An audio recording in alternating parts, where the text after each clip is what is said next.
Salut les amis, c'est Nico Genzi. Je vous souhaite la bienvenue dans cette nouvelle petite vidéo du samedi. Donc aujourd'hui, je vais répondre à une question qui peut paraître un petit peu bizarre. Est-il possible qu'un terrain situé dans une zone constructible ne le soit finalement pas? Eh bien oui mes amis, malheureusement, ce n'est pas parce qu'un terrain est situé dans une zone urbaine constructible, donc les zones U souvent, que celui-ci va forcément techniquement être constructible et qu'on va pouvoir développer dessus une construction. Pourquoi? Alors il va y avoir plusieurs raisons, mais c'est finalement toujours la même chose, l'analyse du PLU.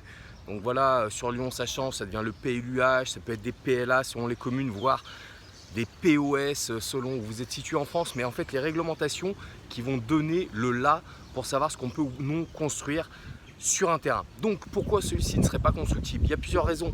Peut-être il est trop petit. Voilà. Même si aujourd'hui la plupart des règlements ne donnent plus de surface minimum, qu'est-ce qui va faire qu'on ne pourra pas construire? C'est que finalement, quand on va mettre toutes les autres règles de distance par rapport aux limites de propriété ou autres, on ne pourra pas caler une construction. L'autre cas qui arrive très souvent et qui rend un terrain inconstructible va être le fait qu'on n'ait pas d'accès.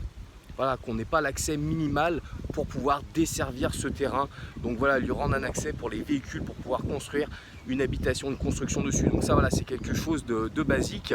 Ou alors des fois les réseaux qui peuvent être insuffisants. Voilà, c'est-à-dire qu'on ne va pas être accordé à l'égout dans certaines communes, on va dire plus rurales, et on a besoin d'un minima de surface pour pouvoir créer ce qu'on appelle un champ d'épandage, donc pouvoir faire une fosse septique, et on n'a pas la surface minimum. Donc, qu'est-ce qu'on fait? Si on est dans de l'hyper centre-ville, on va réfléchir à d'autres solutions. Si vraiment on n'a pas la possibilité de racheter des terrains à côté ou d'autres propriétés pour arriver à avoir la surface minimum pour construire, ou du moins la surface pratique pour pouvoir le faire, essayons de trouver une solution pour rentabiliser un minima ce terrain-là. Donc si vous êtes sur des zones très urbaines, type centre-ville, pourquoi pas penser à faire, je sais pas, des jardins collectifs. Voilà, on sait que ça fonctionne bien, que les mecs en centre-ville, ils ont un petit peu ce côté, la fibre bio, la fibre, on fait soi-même, ce genre de choses.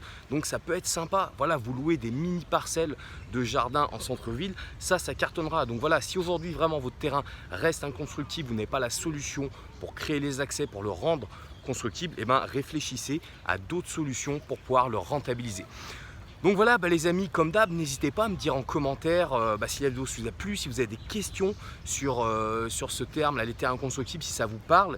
Et puis comme d'hab, soyez sympa, n'hésitez pas, un petit like, voilà, un petit pouce sur YouTube, sur Facebook, ça fait toujours plaisir.